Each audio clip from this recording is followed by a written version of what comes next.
Bueno, estamos en reportaje Zoom, hoy con un amigo. Lo tuvimos en esta casa, en Expediente Político, colaboró un tiempo, después llegó Hugo Moyano, nos hizo un bloqueo y se fue permanentemente.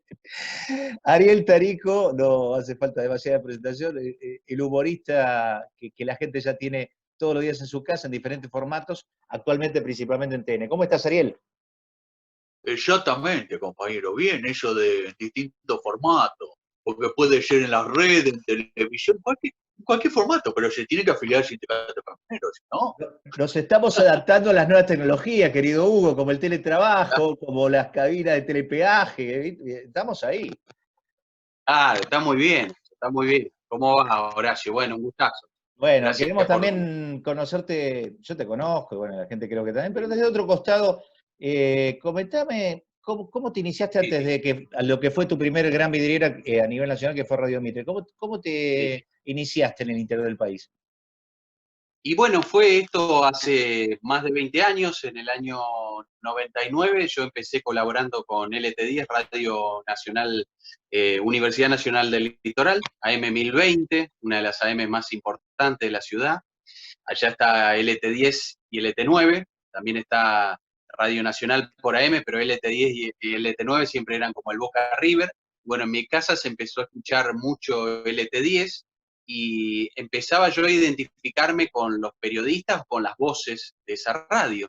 Y un día me salió la voz de un periodista de allá que se llama Rogelio Lanís, que es un gran escritor además, es un tipo muy, muy especial, muy crítico, que escribe editoriales, y además yo leía sus editoriales en Diario Litoral. Entonces armé como ese personajito, tenía ese personajito ahí que yo lo hacía jugando para mis amigos, y bueno, como veía que en LT10 no me daban bola, porque cada vez que me presentaba ahí me veían muy pibe, estaba en la secundaria en ese momento, entonces hice una prueba, dije voy a llamar a la radio a ver si se la creen, y haciéndome pasar por Rogelio Alani pedí hablar con otro periodista y como, bueno, pude mantener una conversación de unos minutos donde el periodista se creyó que estaba hablando con Alanís, ahí me dijo, bueno, venite el sábado que viene a ver qué hacemos. Y estaría bueno que salgas al aire, me gustó lo que haces. Y salía por teléfono desde la producción, haciendo ese personaje y también haciendo tarea de producción, como editar los mensajes, en Claro, ese momento, como, contador automático, cassette. como empezamos tanto de abajo, pero con qué atrevimiento vos, porque dijiste, no mando currículum ni nada, me mando y pelo ya Sí. lo actoral. Y también tenés una faceta que yo tuve el gusto de conocer por la amistad, que sos, no sé si es correcto decirlo, caricaturista, tenés toda una rama ahí de hacer caricaturas. Sí, empecé, yo me sigo sintiendo un caricaturista, es decir, lo que hago con los personajes, ya sea en radio o en televisión o en el teatro, son como caricaturas, como creaciones, que están basadas en un personaje real, pero lo que yo hago es exagerarlo o hacer o dar mi visión de ese personaje. Y empecé copiando, bueno, las caricaturas que salían en la revista Humor de Andrés Cassioli, y tuve la suerte en Santa Fe publicar en varios diarios. El año pasado, mirá vos, justo hace un año hice una muestra que fue una recopilación de todo ese material desde el año 90 y pico hasta la actualidad, caricaturas sobre todo políticas, y fueron como 70 trabajos, así que Pero estaban vos en la eras, Alianza Francesa. vos sabés que yo me hice periodista por la revista Humor, pero vos eras muy pibe cuando salió la revista Humor, ¿no? ¿Qué edad tenías? Y tenía 6 años, lo que pasa es que fue justo muere mi viejo, y yo estaba muy pegado con mi madrina y con mi tía Nora, y bueno, una vez en la casa, me acuerdo que jugando vi la revista, que me acuerdo que era la tapa que a mí me había impactado en los kioscos, que era la de Menem con su lema, que estaban con un micrófono discutiendo, peleándose, y decía el dúo Pimpi Menem. Claro. Y entonces a mí me sorprendió que ahí vi la revista y dije, esto es lo que vi yo en el kiosco, que me habían impactado las caricaturas, el dibujo. Y entonces mi tía me decía, bueno, yo la compro todas las quincenas, te la doy, cuando la termino de leer te la doy. Y yo ahí empecé como a copiar esos dibujos, a identificarme también con los dibujantes, a saber quién era Seo, quién era Parisi, quién era Fortín, y a preguntar también quién era este personaje, o sea, interesarme por los temas de la actualidad de Me ese imagino momento. que entre esos grandes que te habrán inspirado estaba el Negro Fontana Rosa también.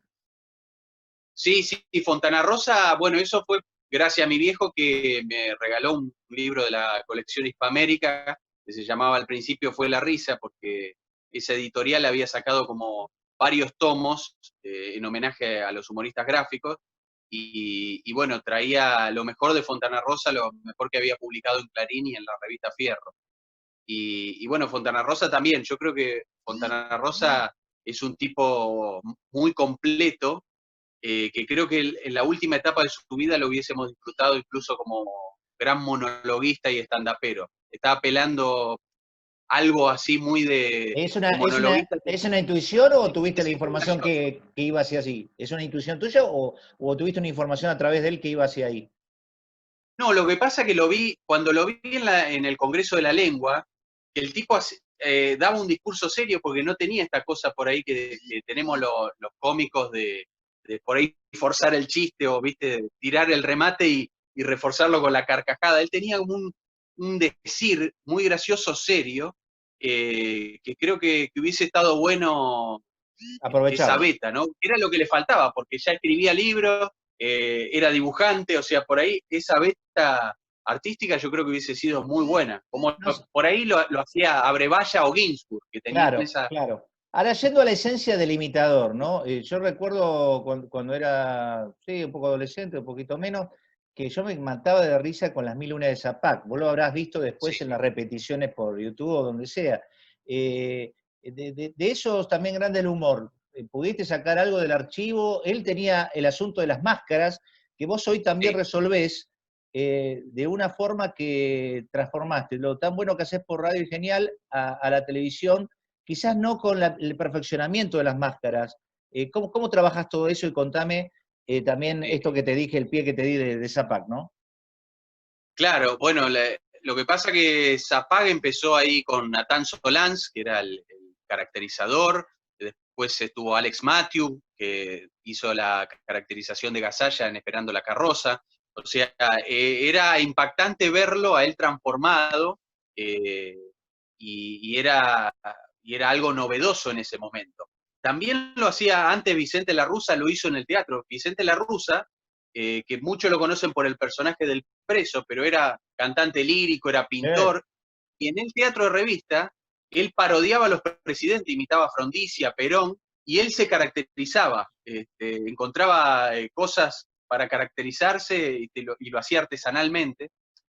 Zapag lo hizo quizás más masivo porque lo hizo en televisión, fue algo impactante. Zapac tenía Y esto que vos a veces haces en TN, con tu impronta, que él mismo creaba un personaje y se entrevistaba o se cruzaba con otro personaje, se cruzaban los dos personajes, ¿no? sí, sí, sí. Y además sabía encontrar la muletilla que después todo el país iba a repetir. O sea, encontraba eso del personaje. Yo soy de la generación más de Carlitos Russo, o sea, a mí me impactó mucho lo que hacía para Canal K, el programa de los muñecos, y a mí me fascinaba. Era un hombre de Radio Rivadavia en su momento, ¿no? Claro. Exacto, sí, sí, sí. Él estaba con Héctor Larrea y bueno, después en televisión el programa que a mí me impactó era Canal K, porque eran los muñecos de Menem, de Alzogaray, de Alfonsín, y las voces eran perfectas de Sí, Carlito, era me una parece que grabadora humana. fue un programa que quedó como programa de culto, pero no le fue tan bien en el rating, ¿no? Ese.